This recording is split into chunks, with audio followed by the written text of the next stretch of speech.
Third thing I want to talk about is not converting new patient calls to appointments. So this is the third bullet point.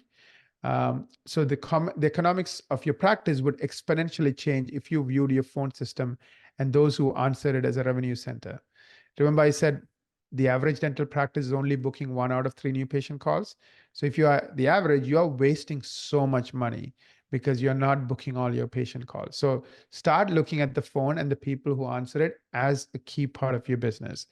They are the first impressions officers. Your phone is your gateway to revenue growth. So what's the value of a new patient? You can really figure this out. Like, what does an average patient spend with your practice? And then what's the gross profit on it? So to figure out the gross profit, you just need to know what your overhead is, because what's left over is gross profit. So let's say the average patient is spending 10,000 and your gross profit is, you know, 40%, right? That's after your fixed expenses. That means your gross profit is 40% times 10,000 is $4,000. So if you miss a single new patient, you're losing $4,000, especially as you do marketing and you don't have to keep paying PPO plans. The profit goes up even higher from these patients you're getting from SEO. So these patients you're getting from SEO might cost you $20 a patient, but will make you $4,000. But if you lose that call, if you don't answer that call, you don't really, the only person you have to blame is yourself.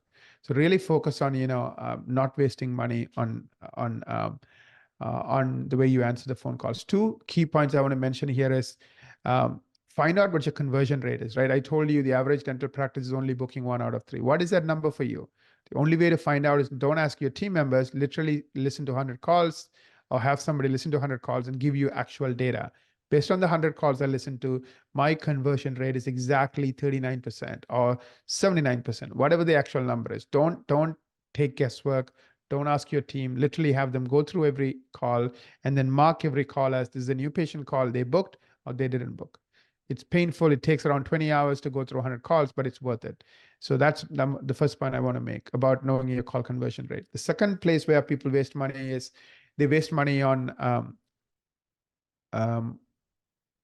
missed calls. So they don't answer the calls. So again, like software tools today can tell you what your missed call percentage is. These are 2 things we do for our clients. So that way, if the problem is the phone, we can easily pinpoint it and we can help our clients fix it.